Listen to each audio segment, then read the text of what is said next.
Welcome, everyone. This is the first lecture of the cosmic hierarchy and the cosmic influences. Today, we are going to discuss three of the cosmic orders: angels, archangels, and principalities, parts of the tree of life, three of the seven rays of creation, their chiefs, and their influences.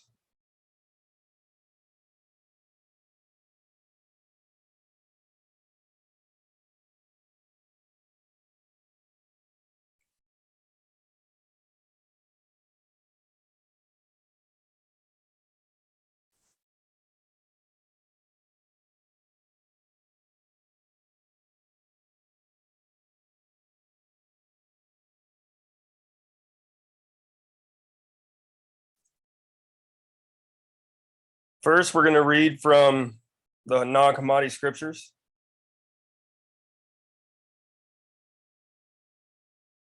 Starting with the spiritual level. It begins with arranging all things.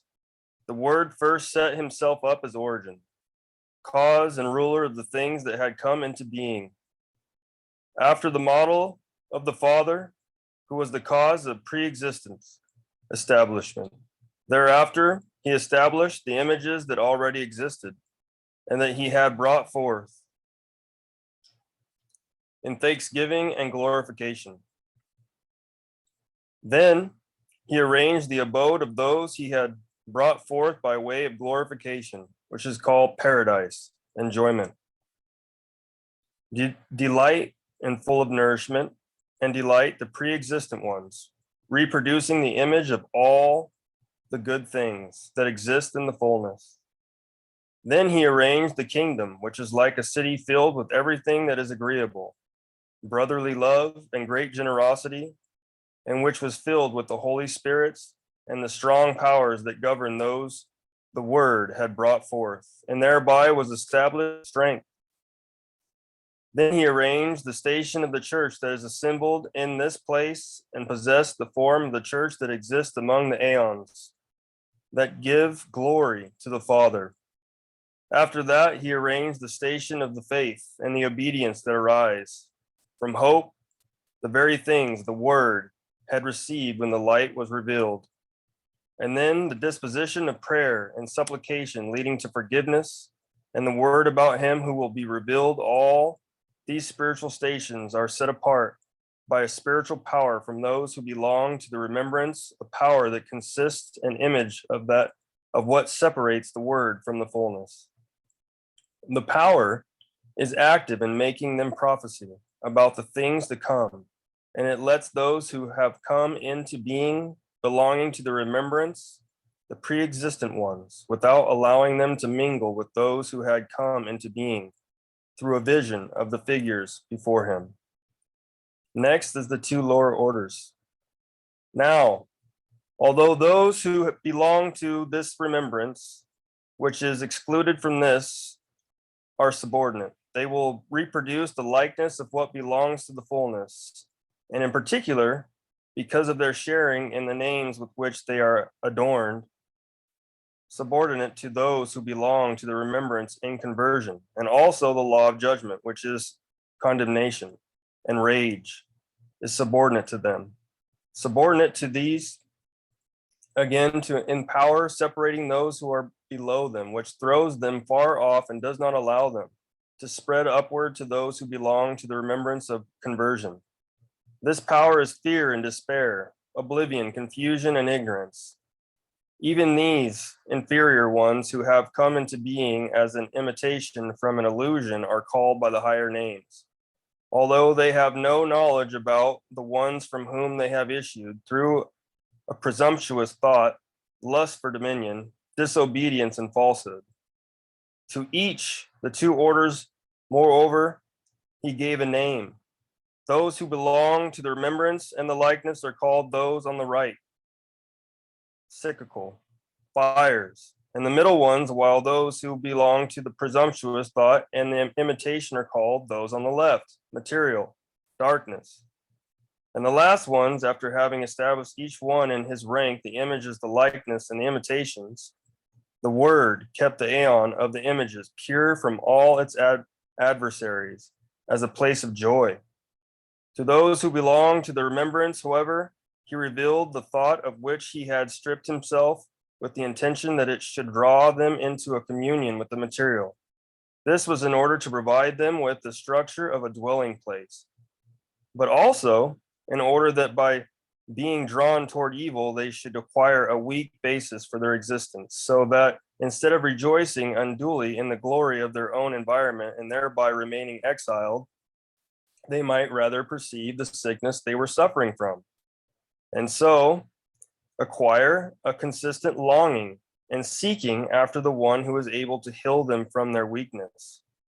Over those who belong to the imitation, on the other hand, he placed the ordering word to provide them with form. He also placed over them the law of judgment, and further, he also placed over them the powers that had their roots in the lust of dominion. He placed them to rule over them, so that the order should be kept in check either by the firmness of the wise word, by the threat of the law, or by the power of the lust for dominion, all of which diminished that order's evilness, until the word was content with them as useful for the economy. Next, the hierarchy of the cosmic powers. The word knows that the two orders share a common lust for dominion, and he granted the desire of both, these and all the others. To each he gave an appropriate rank for the exercise of command, so that each would become the ruler of one station and activity, and renounce the place of whoever is superior to himself in order to command by his activity the inferior stations, being in charge of the activity that it befell him to control on account of his mode of being. Thus there can be commanders and subordinates and positions of dominion and servitude, angels and archangels with a variety of different kinds of activities. Each of the rulers with the category and the grade that came to be his lot in accordance with the way they had appeared, took his position, having been given his charge in the economy. And so none of them is without a command, and none is without a king above him. From the ends of the heavens to the ends of the earth, as far as to the inhabited regions of the earth and those who are below the earth, there are kings and there are masters, as well as those whom they command. Some are there to punish, others to give judgment, some to give relief and healing, others to instruct, and still to others to keep watch. So,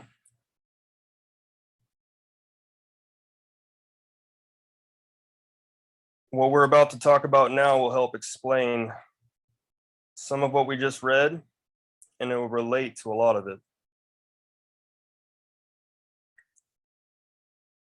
Below, or here, we have an image of the tree of life. This image contains both Hebrew and Greek words. One of the words is aeon. We find the word aeon in the Gnostic Bible. Aeon is a Greek word and literally means a duration of time. In Gnosticism, we find the word aeon refers to a class of being, a master of the great day, and a region or dimension. Samael Aun Weor stated in his book, The Pistis Sophia Unveiled, the following: the 12 aeons or 12 cosmic regions mutually penetrate and co-penetrate without confusion. We must make a clear differentiation between firmament and regions. Regions are equivalent to dimensions. The 12 aeons are the 12 regions. Unquestionably, the initiate must work in each one of the 13 aeons if he wants the final liberation.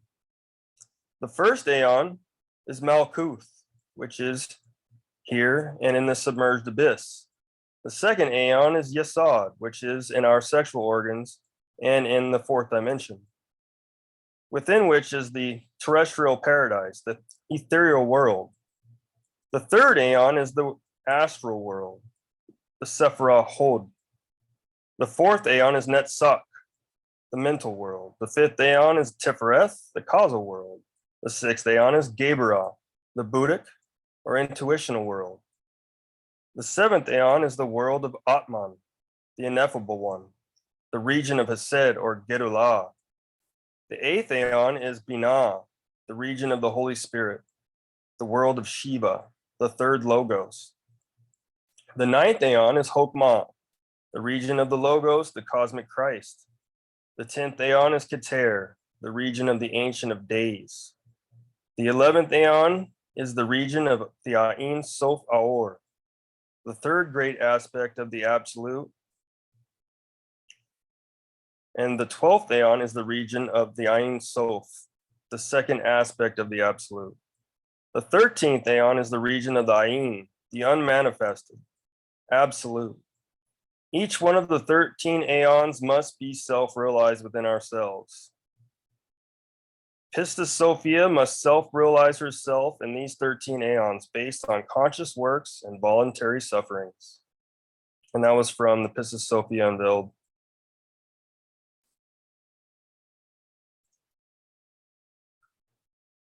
Within the Tree of Life, we find the 10 Sephiroth.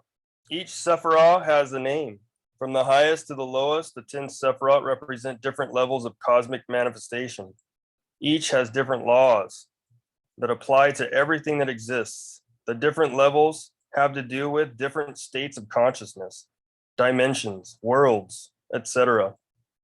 All of the different Sephiroth are a universal vibration and emerge from the Ein Sof. The Ein Sof is the microcosmic star. Samael Aun Weor said, the 10 Sephiroth of universal vibration emerge from the Ein Sof, which is the microcosmic star that guides our interior. This star is the real being of our being. 10 Sephiroth are spoken of, but in reality there are 12. The Ein Sof is the 11th, and the tenebrous antithesis is in the abyss, which is the 12th Sephiroth.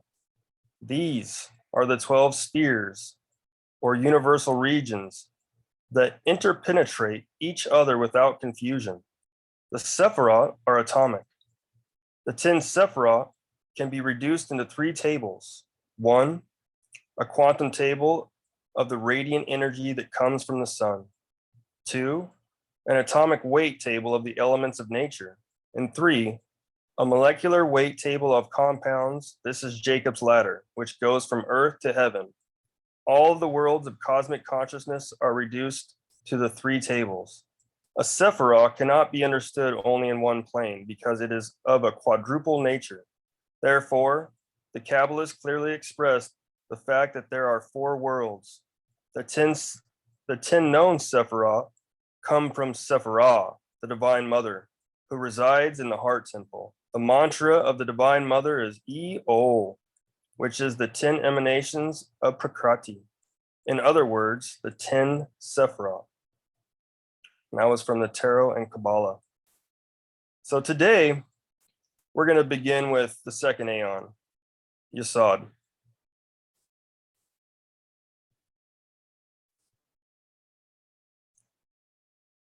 Yesod is a Hebrew word that means foundation, and is the ninth Sephiroth of the Tree of Life. We are taught that within the macrocosmic universe, Yesod is the 4th dimension. In the microcosmic universe, man, Yesod corresponds to the sexual organs and to the ethereal body.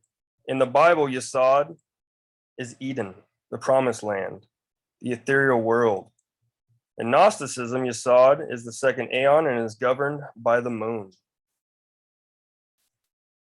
Samael Aun Weor stated that Yesod is the vital or ethereal body. Yesod is the foundation of the 3rd logos, the center where the sexual force of the 3rd logos gravitates. The sexual forces, which are the living foundation of our physiology, gravitate in Yesod. The Holy Spirit abides in Yesod.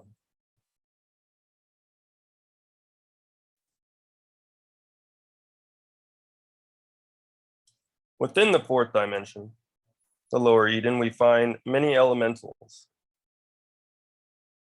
The 2 following quotes are from Samael Aun Weor, one from the Great Rebellion That's the first one. In the times of King Arthur and the Knights of the Round Table, elementals of nature were manifest everywhere, deeply penetrating our physical atmosphere. Many are the tales of elves, leprechauns, and fairies, which still abound in Green Ireland. Unfortunately, all these things of innocence, all this beauty from the soul of the earth is no longer perceived by humanity. This is due to the intellectual scoundrels and the animal ego's excessive development.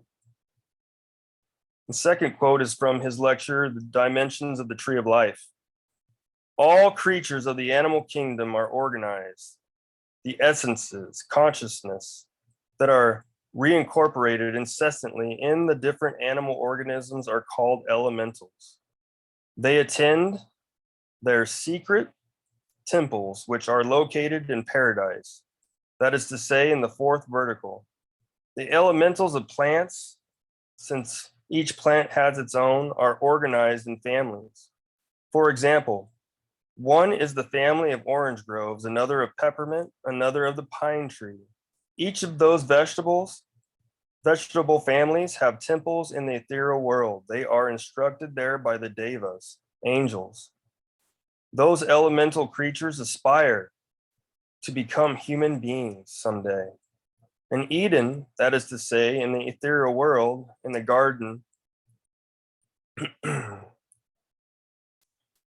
the promised land of Moses, where the rivers of pure waters of life pour milk and honey, there are indeed incalculable beauties. One is enraptured when contemplating the gnomes among the rocks. One feels stunned when seeing the salamanders in the flames, those creatures that look like small lizards. They really animate the fire element. One cannot help but be moved when contemplating the playful sylphs of the ethereal world, who give capricious forms to the clouds. One cannot help but really be ecstatic when seeing the nereids of the immense sea building their palaces at the bottom of the seas. We have been told that when one of them falls in love with a human being, she takes him to her home in the waters. She forms a home with him. It is obvious that the human disincarnates, since he has married a nereid. In the ethereal world, we find insignificant creatures, but with immense power. There are certain animalcules of such regions that it is enough to touch them with the edge of the flaming sword so that a storm can be released, or to stop or conclude a storm. Others have power over erupting volcanoes. The angels of life work in the ethereal world. They have the great mission of endowing a returning, reincarnating, or reincorporating human body with a vital body. Those devas obviously have power over the amniotic waters and in general over all matter. We also find different levels of angels in Yesod who help the elementals. When we say angels, we are describing different levels of cosmic beings.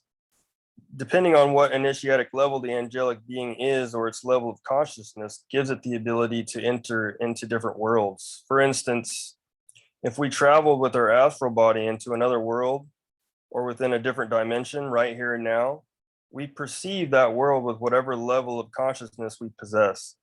We all have different levels of perception, different levels of consciousness, and so do the different levels and orders of angels. Each sphere in the tree of life has a different name for God as well.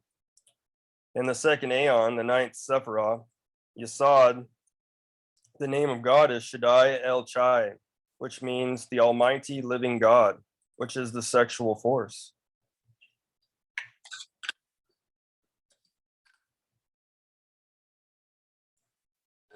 Excuse me.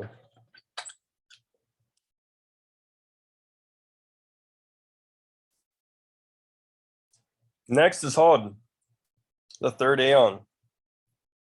Hod is the eighth Sephirah and is constituted by the angels. Hod is the astral world and also represents the astral body. Hod resides within the fifth dimension and is a Hebrew word meaning glory. Samael states the following: beyond the vital world, we find the astral world. One becomes astounded when contemplating that region. The astral light is the azoth and the magnesium of the ancient alchemists. It is the flying dragon of Medea, the Enri of the Christians, the tarot of the Bohemians. It is the fire detached from the nimbus of the sun and fixed to earth by the force of gravity and the weight of the atmosphere. One is astonished when contemplating the immense region of the astral world. It has 7 regions. In the astral world, we find 2 perfectly defined sections. We could call the first superior astral and the other, as the Hindus say, the inferior Kamaloka. In the astral world, we find the souls of the dead, the deceased, those who have already left their corporeal covering. There we also find the devas of nature. In the astral world, we can invoke the creator gods of the universe, and they will come to our call. In the astral world, there are many temples of mysteries. The masters of the universal white fraternity meet in them. We have methods and techniques in order to enter into that world at will. There is nothing that does not have its astral counterpart. Even the planet Earth has its counterpart in the astral world. In the upper region, we find many Mahatmas, many splendorous and happy angels.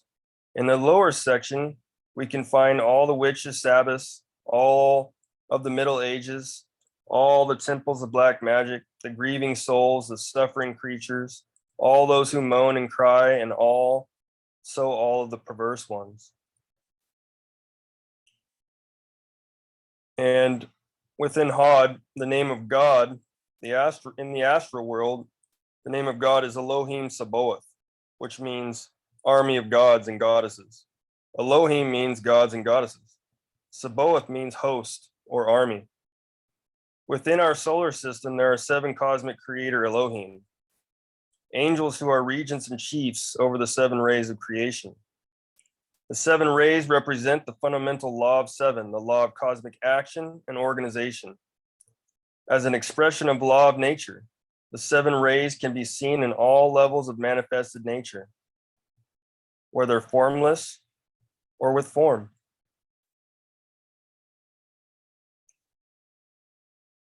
Following quote is from a Gnostic instructor. When our inner being, our monad, first emerged from the absolute, that ray of light that came from our Ein Sof passed through a prism, a spiritual prism, related to the 7 planets. These 7 planets gave as gifts to this ray of light their colors, qualities. All of us have this inside of us. We all have the inheritance in our consciousness, and we experience them because we are alive, and we all have them. The qualities are virtues or attributes that are modified according to our conditioning. Samael Aun Weor said there are 7 rays of cosmic evolution. First, the lunar ray. Second, the Mercurian ray. Third, the Venusian ray. Fourth, the solar ray. Fifth, the Martian ray. Sixth, the Jupiterian ray. Seventh, the Saturnian ray. Each master evolves and unfolds in his own ray and never changes rays. In the internal worlds, each of the 7 rays has its temple of mysteries.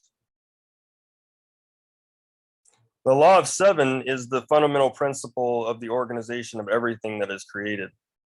Thus, we have 7 primary colors, 7 primary chakras, 7 primary notes, 7 primary planets, etc.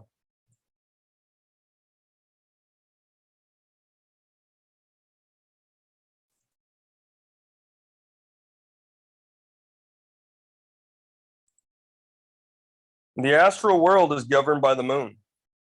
The regent or chief of the first ray, the lunar ray, is Gabriel. Each ray has a primary color. The first ray's color is white and silver. Each day of the week is related to one of the 7, and Monday is Gabriel's day. Long ago, our days of the week were switched around. Our Sunday is really Monday. This ray also has to do with procreation. We find in the Bible that Gabriel was sent to give Mary a message. In the book of Luke, chapter 1, verses 26 through 31, it says, "In the 6th month, Gabriel, the angel, was sent from the presence of God to Galilee, to the city whose name was Nazareth, to a virgin who was engaged to a man from the house of David, whose name was Joseph, and the name of the virgin was Miriam. The angel entered her presence, and he said to her, 'Peace to you, full of grace. Our Lord is with you. You are blessed among women.' But when she saw him, she was alarmed at his word, and she was wondering, 'What is this greeting?' And the angel said to her, 'Do not fear, Miriam, for you have found favor with God. For behold, you shall conceive, and you shall give birth to a son, and you shall call him Yeshua.'" We find within the scripture Gabriel announcing an important birth. The ray of the moon correlates with the procreation, birth, with all living things and forces. We also receive energies from all around us, from the cosmos, the earth, and each other. Our own inner tree of life, physically speaking, constitutes or represents our spine and our entire nervous system. Our entire nervous system receives, transforms, and transmits energies constantly. Right now, we're discussing the moon. What we do with the energy we receive from Gabriel depends on the state of our psychological well-being. Normally, we should receive altruism, which is selfless concern, generosity, love. So normally we would receive that only if we are receiving and transforming and transmitting the energy from the moon in the right way, though. If we fornicate, adulterate, abuse the creative energy, then we find ourselves receiving and transforming the energy from the moon in the wrong way. The energy then is transformed by the ego and strengthens our avarice, greed, selfishness.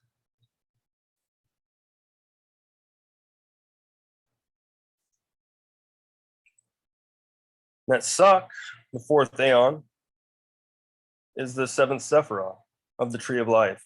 It represents the mental world, the mental body, and is within the 5th dimension. Netzach is a Hebrew word meaning victory. The archangels constitute the 4th Aeon.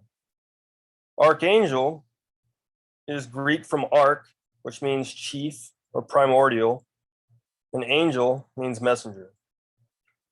Samael stated that in his lecture, The Dimensions of the Tree of Life, far beyond the astral world, we have the world of the cosmic mind. In the mental world, we find many temples where the works of Hermes Trismegistus are described, where his miracles and wonders and great deeds are mentioned. In the world of Netzach, we understand how much we have to work in order to truly reach enlightenment. Netzach, victory, is called the world of victory. Why? Because to achieve victory, one has to triumph and free oneself from the mind. And to achieve it, that is the most difficult task. Yet, one has to do a great work in the depths of Netzach. In the world of the mind, we must remove from our mind every unworthy particle, every inhuman element, every perversity. Whosoever achieves liberation from the mind is a victorious one, a Buddha. In the world of the mind, there is an extraordinary temple. There we see the counterpart of the deep seas and the continents. With the mental body, we can travel throughout the solar system and even far beyond. We can travel there. The temples of Hermes, with their gates of glory, shine among the fire of the whole universe. This is where we can discover all the great works the Master has done. In the 4th Aeon, the mental world, the name of God is Jehovah Sabaoth, which means army of Jehovah's. We've already stated that Sabaoth means host or army. In the book Secret Teachings of Moses, we read the following. In Kabbalah, Jehovah is pronounced Jah-Havah because the name shows the two polarities. Jah is masculine and feminine. Hava means to become in Aramaic. Hava is read Eve, which is also feminine. So when we say Jah Hava, we are naming an androgynous entity. Androgynous, my bad. An androgynous entity who is becoming and is related with the Elohim, which is plural for gods and goddesses.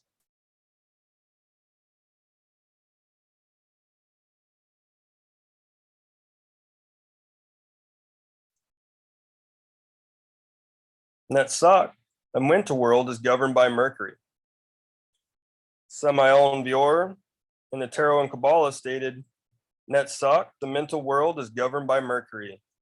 It is the mental world, the cosmic mind, the mind of the human being. The mind is found to be mercurial. Anyone can realize that the mind is mercurial because Mercury gives wisdom, gives the Lord, gives the word, etc. So the regent of Mercury is Raphael. Raphael is the chief of the second ray.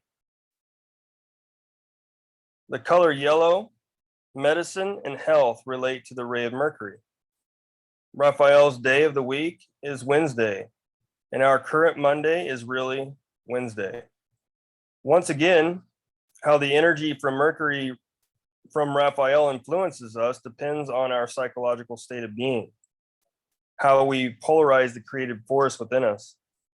If we polarize the creative energy within us in a positive way, then we receive the influence of diligence. This quality helps us to be alert, cognizant, and conscious, not only externally, but also internally. If we are diligent, then we are capable of being aware of our thoughts, emotions, and actions. There is a continuity of purpose. We continue to observe ourselves and to do our best to remain awake. Mercury helps us with this. For most of us, this is not the case. Instead of diligence, we receive sloth because we are transforming the influence in the wrong way. When studying ourselves, we may find that we are consciously lazy, and it takes a lot of effort to remain awake. This discovery is good because it gives us gnosis of how psychologically asleep we are. It's important to know where we stand.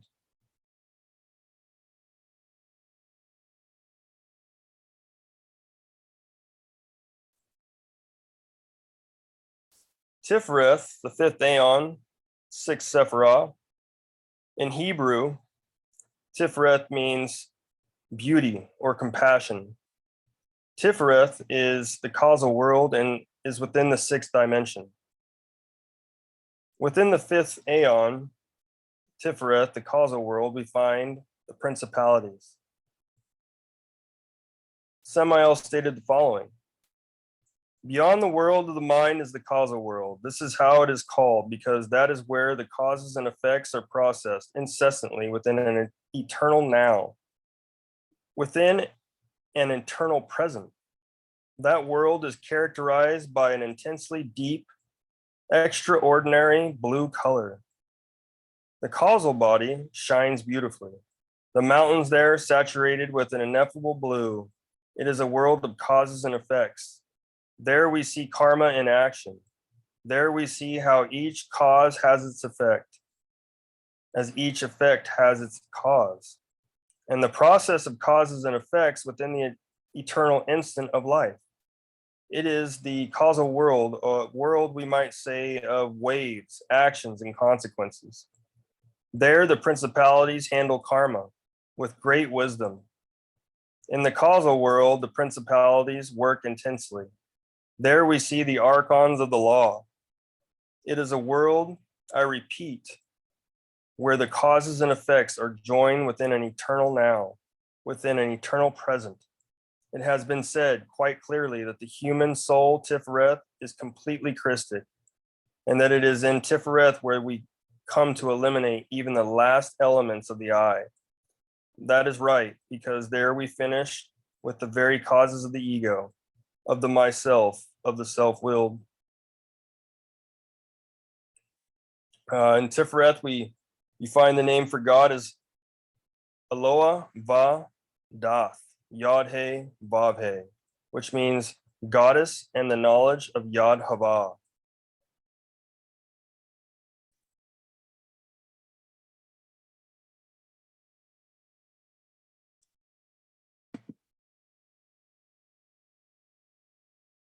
The causal world is governed by Venus. Samael Aun Weor said, some Kabbalists presume that Tiferet, the world of the human soul, or properly called the world of the Son of Man, is governed by the sun. Really, this is not so because it is governed by Venus. This is why Christ is crucified on Holy Friday, and this is something that we must meditate upon. The world of Tiferet is the world of willpower. In that world, only the will of the Father is done on earth as it is in heaven. Music and sound prime within this world. Here we find the temple of music of the spheres. One of the guardians of that temple is a great master, who when he was alive in the physical world was called Beethoven. He is a great initiate. His 9 symphonies are marvelous.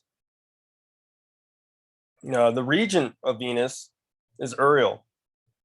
Uriel is the chief of the 3rd ray of creation, the Venusian ray. The color green, love, art, and music relate to the ray of Venus. Uriel's day of the week is Friday, and our current Tuesday is really Friday. The influence that our consciousness receives from Uriel is chastity. Chastity is pure sexuality, without orgasm and lust. If we're chaste and not abusing the creative force, then when we receive the Venusian influence, we'll transform and transmit it in the right way. The energetic influences that we receive will help us with chastity.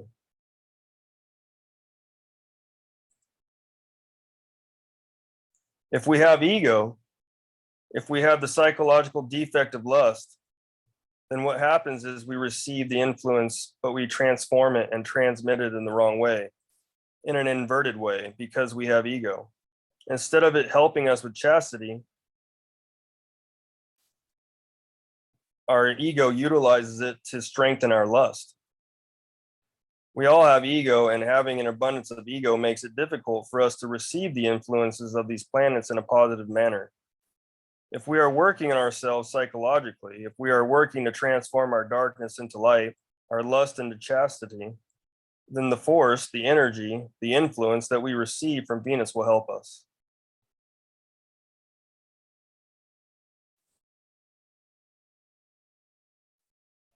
We all have energy centers that are called chakras. Chakra is a Sanskrit word that means will. We teach that there are 7 primary chakras. The 7 primary chakras are located along our spine and correlate with our glands, organs, vital, astral, mental, and causal bodies. If you are not familiar with what they are, please see our lecture called The 7 Primary Chakras at Oregon Gnosis. Our chakras, our energy transformers and transmitters, are spinning, and they're supposed to be spinning clockwise. If we had the superior sense of clairvoyance, we'd have the ability to see each other's chakras, and we'd be able to see which way they are spinning. When looking at someone's back, we should see someone's chakra spinning clockwise. For most of us, this isn't the case. Most of us have our wheels spinning counterclockwise, and this is because we have a lot of negativity going on within us. Ego. Our egos are self-created errors. Our lust, our pride, our anger, laziness, selfishness, etc., causes the chakras to spin the wrong way. Our negativity affects our chakras and causes our energy centers to absorb and transform cosmic influences and energies in the wrong way. This is why Samael Aun Weor and Dr. Krumheller stated the following: 1 hour of daily vocalization is better than reading 1,000,000 books of pseudo-esotericism and pseudo-occultism.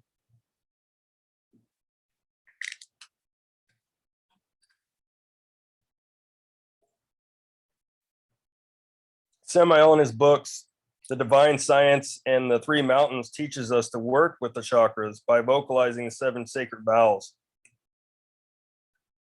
The vowels correspond to our 7 primary chakras. The vocalization of these vowels with their corresponding energy centers will help put our chakras into activity and helps them spin in the right direction. Again, if you are not familiar with this exercise, please see our lecture, The 7 Primary Chakras, or the books by Samael Aun Weor that are mentioned, which were the Divine Science and the Three Mountains. You can also go to glorian.org and search for lectures pertaining to chakras. So to me, from my own experience, chakra work is profoundly important because it helps our wills absorb and transmit energy in the right way. It also helps us to awaken our superior senses. Our superior senses are clairvoyance, clairaudience, intuition, telepathy, etc. If we are not working to develop these faculties, our superior senses, then how will we become aware? How will we be conscious and cognizant of all the different influences, forces, and energies that we're receiving from moment to moment? There are many methods taught by Samael, but that will help. But right now we're talking about chakra work because it's important to develop our superior senses, and it's important to receive, transform, and transmit energy in the right way. When we work with our chakras, we are taught to be conscious and aware of the energy center we are working with. We are taught to focus on the energy of that center and, if possible, utilize our imagination by visualizing a collection of energy, concentrating on a specific chakra, and visualize it spinning in the right direction. This exercise will help us to become conscious of energies, both inside and outside of us. It will also help us awaken our superior senses. Another important exercise that will help us in the transformation of impressions. As we stated, we are receiving energy influences from the planets in our solar system. So far, we have discussed 3, the Moon, Mercury, and Venus. We've stated that our psychological well-being determines how those influences affect us. Our egos transform the influences, they invert them. Instead of receiving them in a positive way, we transform and transmit them in a negative way. Well, thankfully, Samael Aun Weor taught us the transformation of impressions. Samael taught the following in The Revolution of the Dialectic. Transformation signifies that one thing changes into something else. It is logical that everything is susceptible to change. In Gnosis, we consider the human being to be like a factory with 3 floors that normally absorbs 3 types of nourishment. Common nourishment, which is a matter related to the stomach, is the first type, which corresponds to the inferior floor of the factory. Naturally, air is related with the second floor, and this second type of nourishment corresponds to the lungs. Indubitably, impressions are associated with the third floor, or the third type of nourishment, and this corresponds to the brain. The fermentations of nature vary because of the action of the solar light. Unquestionably, the sensitive film of life, which normally extends over the face of the earth, conducts every universal force towards the very interior of the planetary world. Therefore, each plant, each insect, each creature, and the intellectual animal himself unconsciously absorb, assimilate specific cosmic energies, which are then transformed and transmitted towards the interior layers of the planetary organism. Such transformed energies are intimately related with the whole economy of the planetary organism in which we live. Indubitably, every creature, according to its species, transforms specific energies that are then transmitted into the interior of the earth for the economy of the world. Therefore, each creature that is in existence fulfills the same function. To transform our impressions would be magnificent. However, the majority of people, as they are seen in the field of practical life, believe that this physical world will give them what they yearn for and seek. Indeed, This is a tremendous error because life in itself enters within us, into our organism, in the form of mere impressions. Therefore, the first thing that we must comprehend is the significance of the esoteric work that is intimately related with the world of impressions. One cannot really transform one's own life unless one transforms the impressions that reach the mind. If we see a person who pleases or displeases us, the first thing that we obtain from that person's character are his pleasant or unpleasant impressions. Isn't that true? This we cannot deny. Therefore, life reaches us in the form of impressions. How could we achieve a psychological transformation on ourselves? We do it by performing a psychological work upon the impressions that we are receiving at each instant, at each moment. We need to transform ourselves internally each day. When we want to transform our psychological aspect, we need to work upon the impressions that enter into us. The work, for instance, on negative emotions and angry states, on identification, on oneself, consideration, on the successive eyes, on lying, on self-justification, on excuses, on the unconscious states in which we are in, is all related with the transformation of impressions. And what results from it?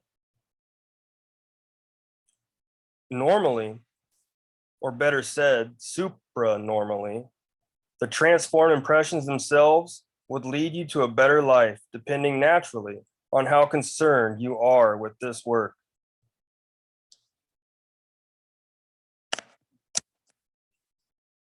Thus, the impressions would no longer act upon you as they did at the beginning of your own transformation. But as long as you continue thinking in the same way, that is, receiving life in the same manner, it is clear that there will be no change in yourself. To transform the impressions of life is to transform oneself. This totally new manner of thinking helps us to carry out such a transformation. This entire dissertation is exclusively based on the radical manner of transforming oneself. Thus, if one does not transform oneself, nothing is achieved. You will comprehend indeed that life depends from us a continuous reaction towards it. Thus, all of these reactions form our personal life. Therefore, to change one's life is to really change one's own reactions towards it. Exterior life reaches us as mere impressions that incessantly force us to react. We would say in a stereotypical way, if the reactions that form our personal life are all of a negative type, then our own life will be negative as well. Life consists of a successive series of negative reactions that happen as incessant responses toward the impressions that reach the mind. Therefore, our task consists of transforming the impressions of life in such a manner that they do not provoke this type of negative response. However, in order to achieve this, it is necessary to observe oneself from instant to instant, from moment to moment. Therefore, it is urgent to study one's own impressions. If one manages to transform the impressions that reach one's mind at the moment of entry, then one obtains marvelous results that benefits one's existence.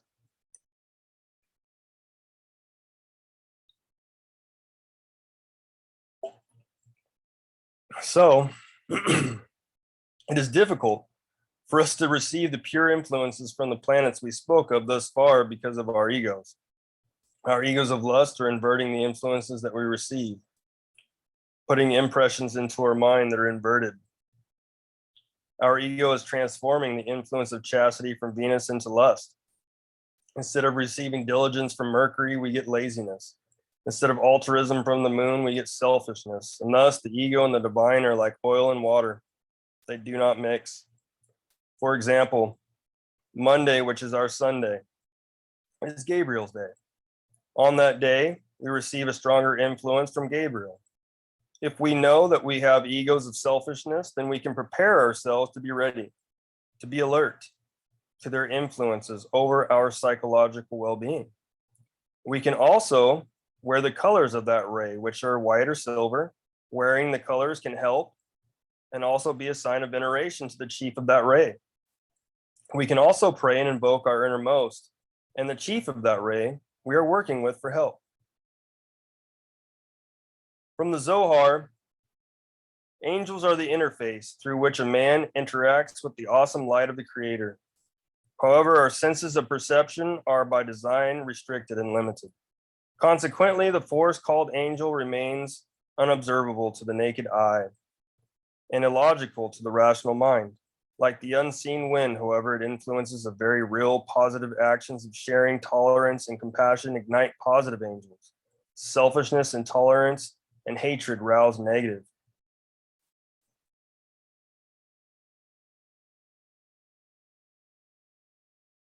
Pranayama is another example we can discuss briefly pertaining to energy.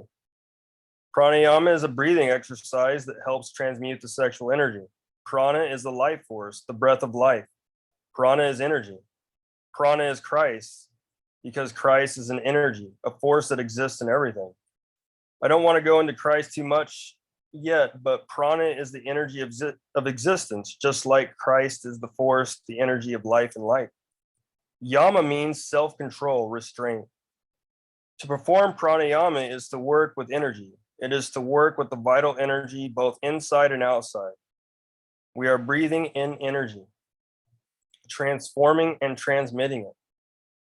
We are transforming and transmitting the energy we bring in through our nostrils, and then transmuting the sexual energy from our sexual organ, rising it up our spine to our brain. We then hold the energy there, keeping control of it, and then we exhale it, sending the energy to our heart. This only works if we are conscious and cognizant of what we are doing. And this is another example of why it's so important to pay attention to how we use our energies. Prana also moves through our chakras. When we work with our chakras, we are breathing in the prana and directing it to each vortex or energy center. The exercises we have mentioned help us pay attention to ourselves and work with, it helps us to work with energy. It helps us to awaken and eliminate our egos. So we have to work very hard to pay attention to ourselves from moment to moment, to question the impressions that we are receiving. If we are receiving impressions, or if something is motivating us to be lustful, lazy, or selfish, then we can transform them into chastity, diligence, and altruism. We should pay attention to our thoughts and emotions throughout the day. We may find that, our thoughts are coming into our mind without being the one who actively brought them there. If we observe ourselves, we may discover that we are not the one who is modifying our thoughts, our emotions, and our behaviors. The only way we will discover these factors is if we are paying attention to ourselves. There are many ways that we can work on ourselves. We can, we gave a great lecture on the psychological work on oneself called Cleaning Our Psychological House. You can also read all about these kinds of things in Samael Aun Weor's books, The Treatise of Revolutionary Psychology, The Revolution of the Dialectic. And we want to be capable of receiving and transforming energies in the right way, not only for ourselves, but also for those around us and our planet. We have went over the three of the 7 rays today.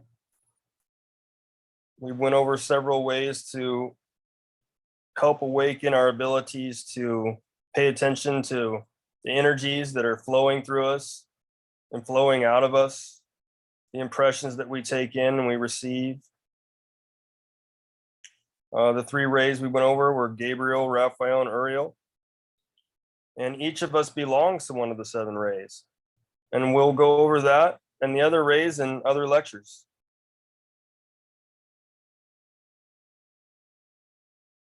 So for more information of what we've talked about here, you can go to Oregon Gnosis and read Cleaning Our Psychological House. There's the 4 books by Samael Aun Weor. And then we have the Secret Teachings of Moses. These are all great books, and they will help your understanding with what we've discussed today.